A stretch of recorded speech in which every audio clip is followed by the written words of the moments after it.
So hello everyone, my name is Abhishek. स्वागत है आपका ग्रेविटेशन के 4th लेक्चर में। और आज हम देखेंगे आर्किमिडीज प्रिंसिपल। बहुत ही इंपॉर्टेंट प्रिंसिपल, ठीक है, और बहुत अच्छा प्रिंसिपल है। तो मैं एक चीज़ बता देना चाहता हूँ, पिछले लेक्चर में थोड़ा पे मिसकंसेप्शन हो गया था वहाँ पे। तो मैं एक चीज़ क्लियर कर देना चाहता हूँ कि अगर मान लीजिए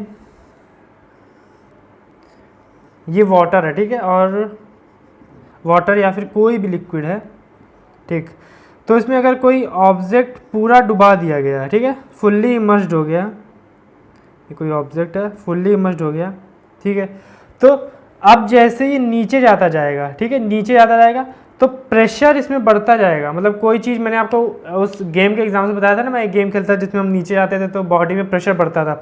तो अगर ये नीचे जाता जाएगा तो इसकी बॉडी में प्रेशर बढ़ता जाएगा, ठीक है, इस पर प्रेशर लगता जाएगा। पर अगर एक बार कोई चीज़ फुल्ली इमर्स्ड हो गई है तो उस पर बॉइंट फोर्स नहीं बढ़ेगा, ठीक है, मतलब बॉइंट फोर्स उस पर कॉन्स्टेंट हो चुका। अब जितना बॉइंट फोर्स लगना था वो लग चुका है। अब चाहे तुम जितना भी नीचे जाओ बॉइंट फोर्स नहीं बढ़ेगा, क्या बढ़ेगा?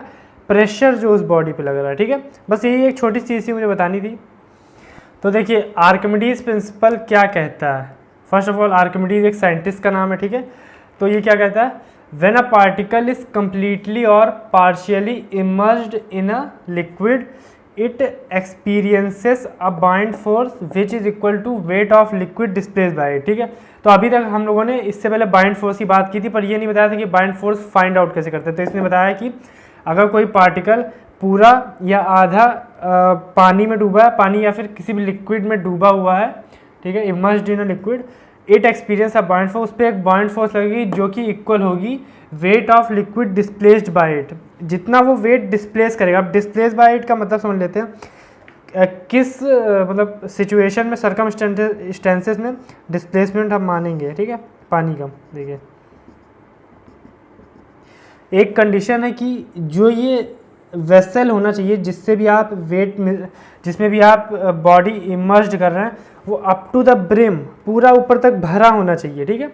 तो तभी तो इसमें अगर कुछ मतलब कोई चीज़ ऐसे डालोगे अंदर तभी तो पानी बाहर आएगा, वरना तो मान लीजिए अगर ये इतना है, थोड़ा सा खाली है, तुमने इसमें कोई चीज़ डाली तो थोड़ा पानी ऊपर बढ़ेगा, ठीक है, फिर जाके वो बाहर निकलेगा। तो अप टू द ब्रिम, ऊपर तक भरा होना चाहिए, ठीक है, ये बहुत इंपॉर्टेंट कंडीशन है। तो फिर डिस्प्लेस वाटर, तो इसका मतलब है कि अगर तुम्हें बॉइंट फोर्स निकालनी है किसी चीज़ की तो एक ऐसा कंटेनर लो जिसमें up to the brim water भरा हो और उसमें वो चीज़ डुबा दो। तो जितनी डुबाते जाओगे तो पानी कुछ बाहर निकलता जाएगा ना, तो बॉइंट फोर्स होगा वेट ऑफ लिक्विड, ठीक है, जितना लिक्विड उससे बाहर निकाल, ठीक है।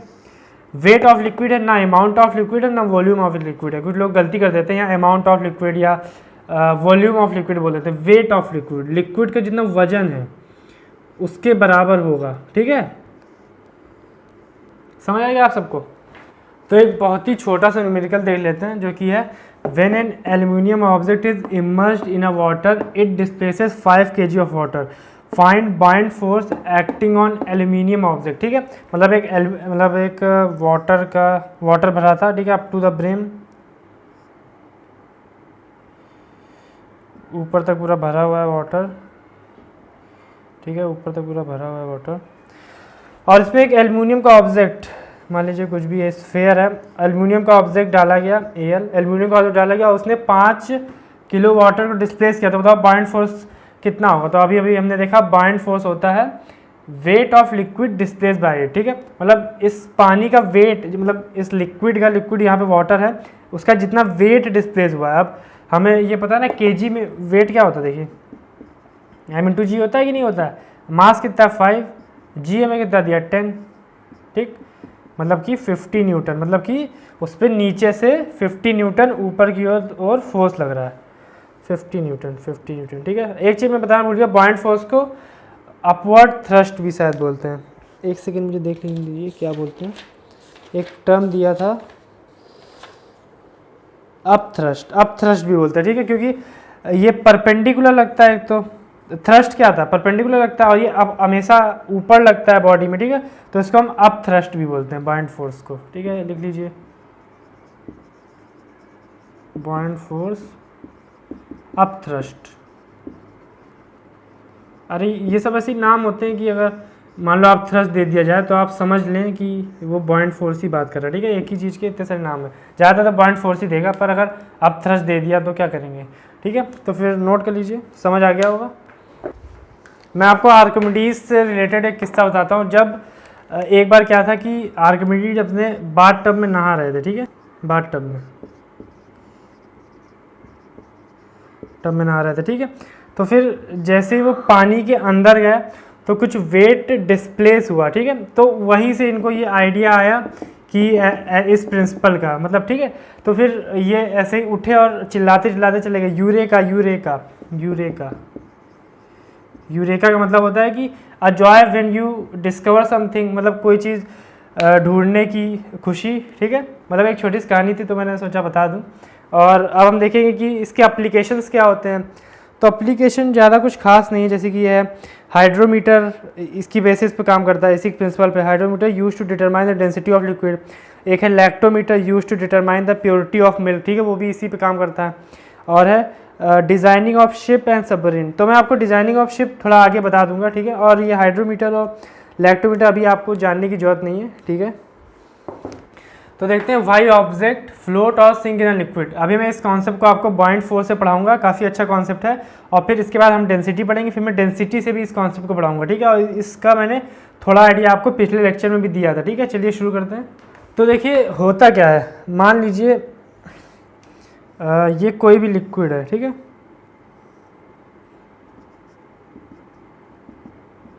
थोड़ा बड़ा बनाते हैं, अच्छे से समझ आएगा। डॉट्स थोड़े कम करते हैं।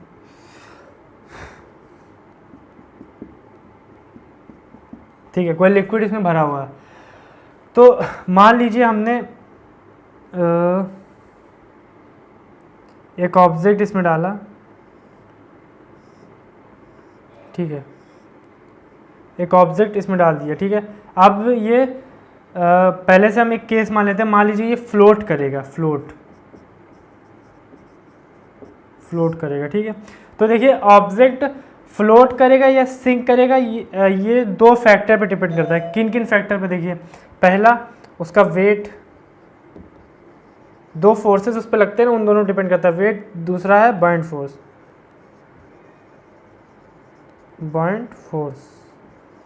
ठीक है, दो चीज़ों पर डिपेंड करता है।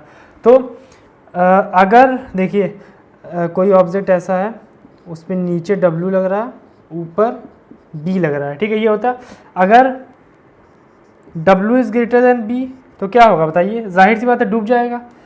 नीचे वाला ज़्यादा तो नीचे चलता चला जाएगा। अगर B is greater than W, bind force ज़्यादा है वेट से, तो क्या होगा, तो ये ऊपर आ जाएगा, मतलब कि ये फ्लोट करेगा, ठीक है। मतलब ज़्यादा तो नहीं होता है, एक तरह से कह सकते हैं कि इक्वल होता है, ठीक है, ज़्यादा तो नहीं होता है। ज़्यादा क्यों नहीं होता है, क्योंकि बॉइंट फोर्स W से ज़्यादा है तो वो हवा में नहीं उड़ने लगेगा, पर ज़्यादा तब होता है जब इसको पूरा अंदर तक इमर्स्ड कर दो, और तो B is greater than W हो जाता है, ठीक है। B is greater than W हो जाता है, और फिर जब ये थोड़ा थोड़ा ऊपर आएगा तो जो B है वो कम होता है। एक कंडीशन ऐसी आ जाती है जब B इक्वल टू W हो जाता है और फिर वो फ्लोट करने लगता है। अभी मैं ये पूरा समझाऊंगा, ठीक है।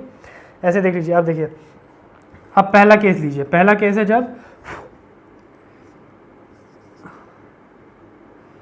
पहला केस हम ले क्या, जब मान लीजिए W is greater than B है, W is greater than V है, तो वेट ज़्यादा है, बॉइंट फोर्स है, तो क्या होगा देखिए। और ये बॉइंट फोर्स कौन सा फोर्स है, ये बॉइंट फोर्स है कि जब उसको पूरा डुबा दिया गया है, क्योंकि बॉइंट फोर्स मैक्सिमम कब होता है, ये B मैक्स है एक तरह से। बॉइंट फोर्स मैक्सिमम कब होता है, जब उसको पूरा डुबा दिया जाता है, तभी तो बॉइंट फोर्स मैक्सिमम होता है। तो इसका मतलब है मैक्सिमम बॉइंट फोर्स भी वेट से कम है। तो देखिए क्या होगा, जब आप इसको धीरे धीरे डुबाएंगे, धीरे धीरे यहाँ तक आया, ठीक है, तो बॉइंट फोर्स वेट से कम है तो नीचे जाएगा, फिर और नीचे किया तो एक समय ऐसा आएगा जब पूरा डूब जाएगा।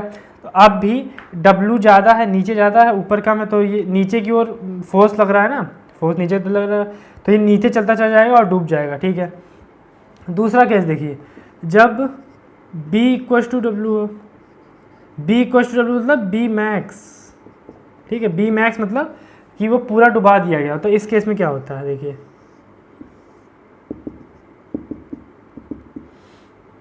इस केस में क्या होता है कि मान लीजिए आपने इसको यहाँ से रख दिया तो ये थोड़ा डूबा है, ठीक है, थोड़ा डूबा है। तो अभी इसका बॉइंट फोर्स मैक्सिमम नहीं आया, मतलब ये वेट से कम है ना, तो ये और नीचे जाएगा। ये मान लीजिए यहाँ तक आ गया, अभी भी उसका कम है, तो फिर एक कंडीशन ऐसी आएगी जब ये पूरा यहाँ तक आ जाएगा, मतलब पूरा डूब जाएगा, ठीक है, ये पूरा डूब गया नीचे तक। अब जब ये यहाँ तक डूब गया तो इस कंडीशन में क्या हुआ, B = W हो गया, B max = W हो गया, मतलब मैक्सिमम बॉइंट फोर्स इस पर जितना लग रहा था वो W बराबर हो गया। अब नीचे वाला ऊपर फोर्स कैंसिल हो गया, तो ये क्या होगा, ये वहीं पे रुके रहेगा, ठीक है।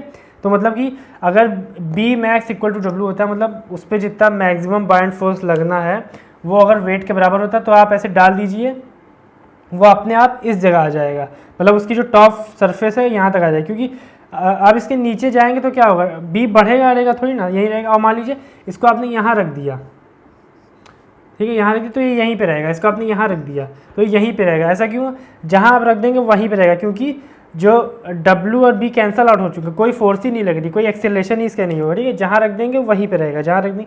इसमें क्या हो रहा था, इसमें जो मैक्सिमम वैल्यू थी B की वो भी कम थी, तो W ज़्यादा था, तो नीचे की तरफ एक नेट फोर्स था ना, तो इसीलिए वो नीचे जाता जा रहा था, ठीक है।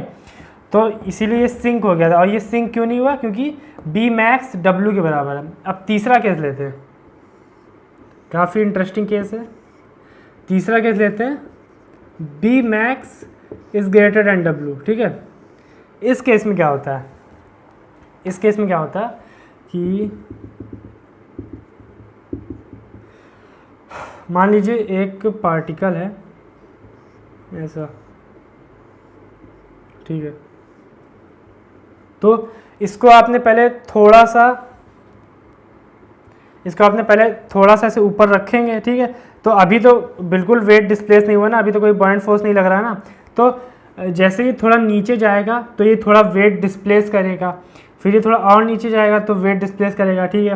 तो जो B max है, B max का मतलब क्या है, जब ये पूरा डूब जाएगा तो वो W से ज़्यादा है, तो हमें B max तक पहुंचना ही नहीं पड़ेगा। ये थोड़ा मतलब इसका कुछ पार्ट इमर्स्ड होगा, मान लीजिए इतना पार्ट इमर्स्ड हो गया और इतना पार्ट ऊपर है, तो इतने में ही इसका जो B, इस कंडीशन में मान लीजिए इस पर बॉइंट फोर्स लग रहा है वो B है, इतने में ही इसका बॉइंट फोर्स इतना हो जाएगा कि वो W के बराबर हो जाएगा। तो वो आधा ऊपर होगा, आधा मतलब कि कुछ पार्ट ऊपर होगा, कुछ पार्ट नीचे होगा, ठीक है, समझ गए ना। और इस केस में अगर इसको ऐसे पूरा डुबो दिया जाए तो क्या होगा, इस केस में तो B max लग रहा है, B max, ठीक है, और नीचे की तरफ W लग रहा है, तो क्या है, B max ज़्यादा ना, तो ये ऊपर चला जाएगा, ठीक है, ऊपर चला जाएगा और इसी पोजीशन पे आके अटक जाएगा, ठीक है, इसी पोजीशन पे, यहाँ कहीं भी इसी पोजीशन पे रहेगा, इतना ही अंदर रहेगा, इतना ही बाहर रहेगा। इस पोजीशन पे क्यों रहेगा, क्योंकि इस पोजीशन पे B और W बराबर है, ठीक है। जो B max है, B max मतलब जब इसको पूरा डुबा दिया जाए तो वो B max वेट से ज़्यादा है, तो फिर अगर इसको पूरा डुबा दिया जाए तो ऊपर आ जाएगा। तो इसीलिए पर इस पर्टिकुलर सिचुएशन में इसका B है जो कि इसके बराबर है, तो ये इस समय हमेशा ये ऐसा रहेगा, ठीक है, मतलब ये इतना ही इसका बाहर रहेगा, इतना ही अंदर रहेगा, चाहे जैसे भी डुबा के छोड़ दिया जाए, या फिर ऊपर से रख दिया जाए तब भी ये पोजीशन गेन कर लेगा, और नीचे रख दिया जाए तब भी थोड़ी देर बाद ये इसी पोजीशन पे आ जाएगा, ठीक है। तो आशा करता हूँ कि ये समझ आ गया होगा, ना आया हो तो फिर से एक बार वीडियो देख लीजिएगा, ठीक है। तो फिर देखिए प्रिंसिपल ऑफ फ्लोटेशन क्या है। अब देखिए प्रिंसिपल ऑफ फ्लोटेशन मतलब कि किस केस में वो फ्लोट करेगा। तो अभी मैंने आपको बताया जब W जो होगा वो B के इक्वल हो जाएगा, B max एक तरह से मैं कह सकता हूँ W B max के इक्वल हो जाएगा, या फिर W > B max, ठीक है। तो इसको हम कह सकते हैं W > B max। B max क्या है, B max है मतलब कि जब अगर उसको पूरा डुबा दिया जाए, उसको पूरा अंदर तक डुबा दिया जाए तो उस पर जितना बाइंड फोर्स लगता है उसको B max कहते हैं, ठीक है। अब आर्किमिडीज ने क्या बताया, B हम कैसे निकालते हैं, B होता है weight of liquid displaced by it, तो क्या हो गया, weight of object equal to weight of liquid displaced by it, ठीक है। तो इक्वल टू लगा है, ये बुक में डेफिनेशन दी है, इक्वल टू लगा, इक्वल टू ये किस केस में, ये उस केस में जब ऑब्जेक्ट ऐसे आ गया था, ठीक है, मतलब वो ये वाला केस है, इक्वल टू वाला केस है, मतलब कि जब उसका जो वेट है पूरा बॉइंट फोर्स के बराबर था, ठीक है, तो फिर वो पूरा डूब जाता है, बिल्कुल सरफेस पे आ जाता है। पर लेस देन वाला कब होगा, जब ये ऐसे आधा फ्लोट करे और आधा ऊपर हो जाए। तो इस केस में तो फ्लोट हो रहा है, तो मेरे हिसाब से यहाँ पे ये होना चाहिए, पर बुक में इक्वल टू दिया तो आप क्या ही कर सकते हैं। ठीक है, समझ तो आई गया होगा आप सबको। तो एप्लीकेशन ऑफ एपी मतलब आर्किमिडीज प्रिंसिपल, शॉर्ट में लिख दिया। पहला है how does boat flows in water. ठीक है, अभी एप्लीकेशन मैंने आपको बहुत सारे बताया था, इलेक्ट्रोमीटर, हाइड्रोमीटर, वो छोड़िए, ये दोनों काम के हैं। ठीक है, तो how does boat float in water, flow in water. ठीक है, तो इसका मैं बताना चाहूँगा, मान लीजिए ये एक लेक है, ठीक है, लेक है और ये एक बोट है।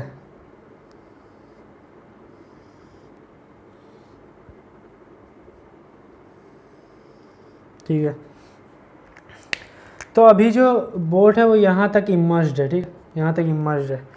तो होता क्या है, बोट बहुत बड़ी सी होती है ना, मतलब उसके सिर्फ सरफेस में वुड होता है और बाकी अंदर तो पूरा खाली होता है, तो उसका वॉल्यूम बहुत ज़्यादा बड़ा होता है, वॉल्यूम बहुत ज़्यादा बड़ा होता है। तो फिर जब उसको हम पानी में रखते हैं तो वो वाटर का बहुत सारा वॉल्यूम डिस्प्लेस कर देता है। ठीक है, तो देखिए ये थोड़ा सा अंदर आ गया, मतलब इसका वेट बहुत कम है, पर इसने पानी का वॉल्यूम बहुत ज़्यादा डिस्प्लेस कर दिया, क्योंकि इसका वॉल्यूम बहुत बड़ा है, ये अंदर से पूरा खोखला है। ठीक है, तो नीचे इस पर W लग रहा है, ऊपर इस पर B लग रहा है। तो इस समय क्या है, W इक्वल्स टू B है, इसीलिए तो तैर रहा है। ठीक है, इस केस में W इक्वल्स टू B है। अब क्या होता है, अब मान लीजिए एक इंसान आके इस पर बैठ गया, ठीक है, और एक और इंसान आके इस पर बैठ गया, तो ये थोड़ा धंसना चालू होगा। मान लीजिए वाटर लेवल यहाँ तक आ गया, वाटर लेवल यहाँ तक आ गया, मान लीजिए और बैठ गया इस पर। ठीक है, और भी बैठ गया इस पर, तो एक समय जब ऐसा आएगा कि वाटर लेवल बिल्कुल इसके अप टू द ब्रिम, मतलब यहाँ तक पूरा ऊपर तक आ जाएगा। ठीक है, तो अब क्या होगा, इस केस में B मैक्स पहुँच चुका है, B मैक्स, तो V को W को B मैक्स है, मतलब अब पूरा वॉल्यूम उसका पानी के अंदर आ चुका है। अब वो जरा सा भी वॉल्यूम अब उसका नहीं बचा बाहर। ठीक है, तो फिर इस केस में उस पर मैक्सिमम बाइंड फोर्स लगा होगा। तो अब मान लीजिए एक भी बंदा अगर अंदर आया, ठीक है, एक भी बंदा अगर अंदर आया तो वेट बढ़ जाएगा, वेट बढ़ता है, वेट बढ़ जाएगा। पर अब B तो मैक्स हो चुका है ना, B अब नहीं बढ़ घट सकता है। ठीक है, तो फिर ये डूब जाएगा अंदर। ठीक है, तो फिर इतने जब तक यहाँ तक आ जाए, मतलब थोड़ा तो खाली रखना चाहिए। ठीक है, तब तक ही भरना चाहिए पूरा। अगर यहाँ तक भर गया फिर एक भी बंदा अंदर आए तो सबके सब डूब जाएंगे। ठीक है, ये तो इसका केस हो गया, बोट का समझ आ गया होगा। अब मान लीजिए how do ships flow in water, ships कैसे तैरते हैं। अब आप बोलेंगे मान लीजिए एक मेटल का पीस है, उसको पानी में डाल दो तो वो नहीं तैरेगा, पर इतने भारी भारी जो मेटल के शिप्स होते हैं वो पानी में कैसे तैरते हैं। उनका भी सेम ये केस होता है, जो शिप्स होते हैं वो सिर्फ मेटल सरफेस के बने होते हैं, पर उसके अंदर बहुत सारा एरिया खाली होता है। ठीक है, तो उसके कारण क्या होता है, उसका वॉल्यूम बहुत ज़्यादा होता है, तो जब उसको पानी में डालते हैं तो थोड़ा अंदर जाते हैं तो वॉल्यूम डिस्प्लेस होता है, तो फिर उन पे उनका जो वेट होता है, बाइंड फोर्स उससे ज़्यादा हो जाता है, क्योंकि उनका वॉल्यूम बहुत ज़्यादा होता है। ठीक है, क्योंकि अभी आर्किमिडीज में क्या मैंने बताया था कि बाइंड फोर्स जो होता है वो वेट ऑफ वाटर डिस्प्लेस होता है। ठीक है, तो उसका वॉल्यूम ज़्यादा है, तो वॉल्यूम ज़्यादा है तो उतना ही वॉल्यूम का वाटर हट जाएगा ना, तो उसका वेट भी तो ज़्यादा हो जाएगा। समझ रहे हैं ना आप, कि जैसे कि मान लीजिए, समझाता हूँ, मान लीजिए एक टैंक है, टैंक का एक वेसल है, तो मान लीजिए इसमें इतने वॉल्यूम की चीज़ अंदर घुसाई गई, इतना इसका वॉल्यूम अंदर चला गया, तो इतना ही वॉल्यूम तो वाटर का भी बाहर आएगा। ठीक है, इतना ही वॉल्यूम तो वाटर बाहर आएगा। मान लीजिए इतना वॉल्यूम इसके अंदर चला गया, तो इतना वॉल्यूम वाटर का बाहर आएगा ना। ठीक है, कब बाहर आएगा, जब ये पूरा ऊपर तक भरा है, जब ये पूरा ऊपर तक भरा है। ठीक है, मतलब इतना पानी ये डिस्प्लेस करेगा ना। ठीक है, तो फिर शिप का वॉल्यूम देखो कितना बड़ा होता है, तो वो उतना ही पानी डिस्प्लेस कर देता है, उतना ही पानी डिस्प्लेस कर देता है। तो पानी ज़्यादा डिस्प्लेस कर रहा है तो उसका वेट भी बहुत ज़्यादा है, तो बस तो इसीलिए बाइंड फोर्स भी बहुत ज़्यादा लगता है, तो इसीलिए वो नहीं डूबता। अब जैसे आप एक एग्जांपल एक देख सकते हैं एयर ट्यूब का, एयर ट्यूब्स। ठीक है, जैसे कि आप स्विमिंग जब सीखने जाते हैं स्टार्टिंग में, तो आपको एयर ट्यूब्स दिए जाते हैं ना।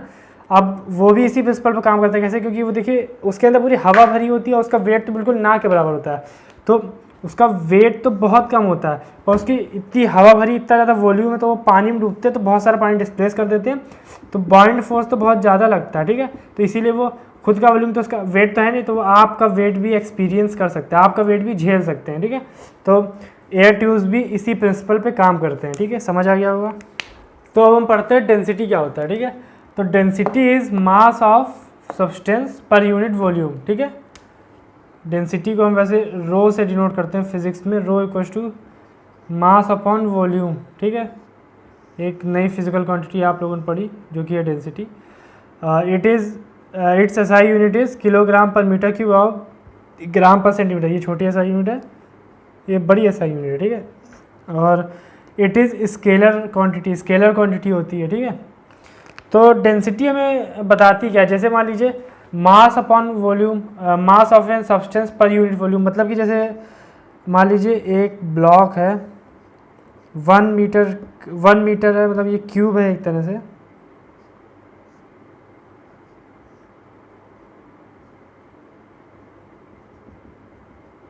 क्यूब समझते हैं ना।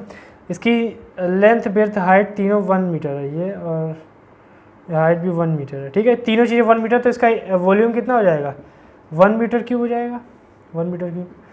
तो अगर 1 मीटर क्यूब यहाँ 1 रख दें तो रो क्या हो जाएगा, रो मास के बराबर हो जाएगा। मतलब कि जो चीज़ अगर 1 मीटर क्यूब की हमने मान लीजिए 1 मीटर क्यूब का वुड लिया, वुड, और 1 मीटर क्यूब का आयरन लिया, तो दोनों की डेंसिटी किसकी ज़्यादा होगी बताइए, जिसका मास ज़्यादा होगा, ठीक है, जिसका मास। तो आयरन भारी होगा, तो एक तरह से भारी हल्का बताते हैं, पर भारी हल्का तब बताता है जब उन दोनों का वॉल्यूम सेम हो। मान लीजिए एक का वॉल्यूम बहुत ज़्यादा हो, भले ही वो हल्की चीज़ हो, वॉल्यूम ज़्यादा हो, एक छोटी सी नहीं, जब दोनों का वॉल्यूम सेम है, वॉल्यूम कांस्टेंट कर दो, तो जो ज़्यादा हल्का होगा उसकी डेंसिटी कम होगी, जो भारी होगा उसकी डेंसिटी ज़्यादा होगी, ठीक है। एक तरह से किसी सब्सटेंस की ये फिजिकल प्रॉपर्टी बताता है और कुछ नहीं, ठीक है। तो देखिए एक छोटा सा क्वेश्चन कर लेते हैं, बहुत ही आसान सा। An object of mass 50 gram and volume 20 centimetre cube, ठीक है। Calculate the density of the object, object की डेंसिटी कैलकुलेट करते हैं। Rho equals to mass upon volume, mass है 50 ग्राम अपॉन वॉल्यूम है 20 सेंटीमीटर क्यूब, कितना आ जाएगा, इससे ये कहता 2.5 हो जाएगा, कितना ग्राम पर सेंटीमीटर क्यूब, ठीक है। आसान सा क्वेश्चन था। अब आप मैं एक कन्वर्जन बता देता हूँ, 1000 किलोग्राम पर मीटर क्यूब, किलोग्राम पर मीटर क्यूब एसआई में होता है, ठीक है, पर बहुत सारी डेंसिटी हम ग्राम पर सेंटीमीटर क्यूब में लेते हैं। इक्वल टू होता है 1 ग्राम पर सेंटीमीटर क्यूब, ठीक है। 1000 किलोग्राम पर मीटर क्यूब इक्वल टू 1 ग्राम पर सेंटीमीटर क्यूब, याद रख लीजिए, ठीक है। और एक और वाटर की, ये वाटर की डेंसिटी होती है, ठीक है, ये density of rho of water है, ये वाटर डेंसिटी होती है 1000 किलोग्राम पर मीटर क्यूब या फिर 1 ग्राम पर सेंटीमीटर क्यूब। तो अब एक टर्म देख लेते हैं, रिलेटिव डेंसिटी। देखिए ये क्या होता है, relative density of a substance होता है density of a substance upon density of water, ठीक है। मतलब कि डेंसिटी को डिवाइड कर रहे हैं, ठीक है। तो इसमें क्या करते हैं कि किसी भी चीज़ की डेंसिटी वाटर के रिस्पेक्ट में निकालते हैं, ठीक है। तो उससे हमें पता चलता है कि वो वाटर से भारी है कि वाटर से हल्का। मान लीजिए अगर उसका वॉल्यूम सेम कर दिया जाए तो वाटर से भारी कि वाटर से, जैसे कि मरकरी की डेंसिटी, मरकरी का ये होता है सिंबल Hg, मरकरी डेंसिटी होती है 13.6 ग्राम पर सेंटीमीटर क्यूब, और इसकी वाटर कितनी होती है H2O की, वाटर की होती है 1 ग्राम पर सेंटीमीटर क्यूब। देखिए जैसे ग्लिसरीन की होती है, ग्लिसरीन की होती है 1.26 ग्राम पर सेंटीमीटर क्यूब, ठीक है। वुड की निकाल सकते हैं, वुड की कितनी होती है, वुड की होती है 0.8 ग्राम पर सेंटीमीटर क्यूब, ठीक है। तो ये वाटर से भारी है, ये तो वाटर ही है, ये वाटर से भारी है, ये वाटर से हल्का है, ठीक है। तो मतलब कि वाटर के रिस्पेक्ट में सबकी डेंसिटी निकाल रहे हैं और कुछ नहीं है, ठीक है, रिलेटिव डेंसिटी। और इसको एक और टर्म कहते हैं, इसको स्पेसिफिक ग्रेविटी भी कहते हैं, स्पेसिफिक ग्रेविटी। तो ये टर्म शायद आपका 9th में तो यूज़ नहीं होगा, पर 11th में बहुत यूज़ होता है, 11th 12th में यूज़ होता है, और फिर बच्चों को वहाँ पता ही नहीं होता है ये होता क्या, ठीक है। तो ये रिलेटिव डेंसिटी को ही स्पेसिफिक ग्रेविटी कहते हैं, ठीक है, नोट कर लीजिए। तो फिर से उसी टॉपिक पर आ गए हम, वाई ऑब्जेक्ट फ्लोट और सिंक इन लिक्विड, ठीक है, पर हम इस बार डेंसिटी के रिस्पेक्ट में इसको डिस्कस करेंगे, ठीक है। तो देखिए मान लीजिए वही 3 केस हो जाएंगे, एक में ऑब्जेक्ट डूब जाता है पूरा, दूसरे में ऑब्जेक्ट सरफेस पे तैरता है, ठीक है, और तीसरे में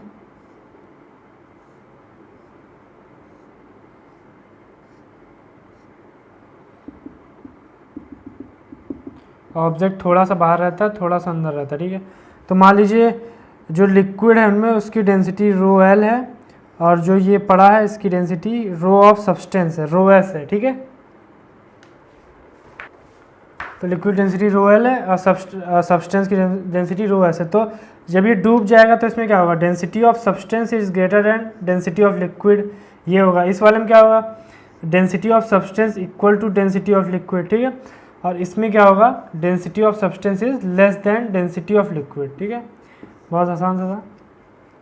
डेंसिटी की बेसिस देखिए कितना आसानी समझ लिया। बॉइंट फोर्स में तो हालत ख़राब हो गई थी, फिर भी उसमें भी समझ ही लिया था, आसानी था, ठीक है।